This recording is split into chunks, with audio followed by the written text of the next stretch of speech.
টাকা দিয়ে খাবো, তার জন্য ফার্স্টে তোকে অ্যাডভান্স আমি 7,000 টাকা দিছি।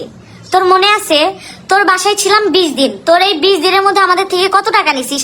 তুই যে কত নির্লজ্জ, তুই খালি তোর বাসায় থাকছিস এটা বলছিস, তুই যে আমাদের কাছ থেকে কত টাকা নিছিস সেটা তোর মনে আছে? তোর মাথায় মানে সতীনের জামাইয়ের প্যারা খাইতে খাইতে খাইতে খাইতে মাথা পাগল হয়ে গেছে, সাইকো হয়ে গেছে। এই জন্য তোর কিছু মনে থাকে না যে তুই কার সাথে কি করছিস, কার থেকে কত টাকা নিছিস। কেমন আছেন? এই তো ভালো, তুমি কেমন আছো আপু? আপু ওরে দেখতে মন চায় না, ওরে দেখলে বমি আসে, খালি আখিকে অপমান করে, খালি কালি কয় আর কি বিশ্ব সুন্দরী। মানে ওকে সামনে সামনে দেখলে আপনারা আখির থেকে ও মানে আখির তো একটা চেহারার দিল গঠন আছে, ওর তো তাও নাই। তো যাই হোক সবকিছুর প্রসঙ্গে আসি। ও বলে আমরা কেমন?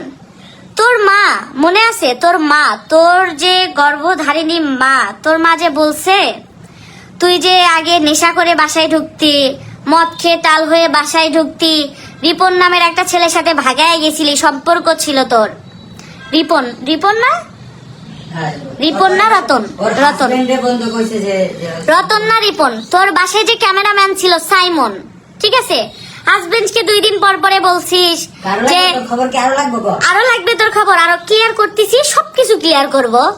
তোর হাজবেন্ডকে 2 দিন পর পরে ঝগড়া লাগলে বলছিস আমি কিন্তু সাইমনের সাথে সংসার করে তোমাকে দেখাবো। এই আমরা কি একটা কথাও মিথ্যা বলতেছি?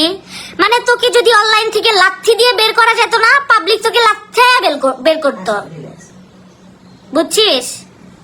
তোকে যদি পাবলিক লাথিয়া বের করতে পারতো না, তাহলে তোকে লাথিয়া বের করতো। তুই এত নির্লজ্জ একটা মেয়ে, তুই আমার সাথে লাগছিস, আমাকে খোঁচা দিছিস, তার জন্য আমি তোকে কয়টা কথা বলছি, অবশ্যই বলবো। আমাকে কেন খোঁচা দিবি? তুই আমার হাজবেন্ডকে হোয়াটসঅ্যাপে এসে আমার হাজবেন্ডকে কথা বলিস, আমার হাজবেন্ড তোকে ছাড়বে? আমার হাজবেন্ড যদি তোকে পায় একটা একটা করে তোর চুল ছিঁড়বে, বুঝছিস? তুই তো জানিস রাকিব কেমন, তাই না? তুই একটা মেয়ে মানুষ হয়ে, তুই একটা লেসবিয়ান হয়ে, তোর লেসবিয়ান হয়ে তুই রাকিবের সাথে লাগতে যাস, আমার হাজবেন্ডের সাথে লাগতে যাস। আর কিরকম নির্লজ্জ, লম্বা ছেলে দেখলে ওর লোল পড়ে। ওর বাসায় যাওয়ার পর ও মা বলে যে, ওর মা যেটা সেটা বলে ওর সাথে নাকি বিয়ে দিত, আমার সাথে বিয়ে না হলে ও রাজাকে বলে চল রাজা আমরা একটু মিউজিক ভিডিও করি একসাথে। মানে কিরকম নির্লজ্জহীন একটা মহিলা তুই বোঝ।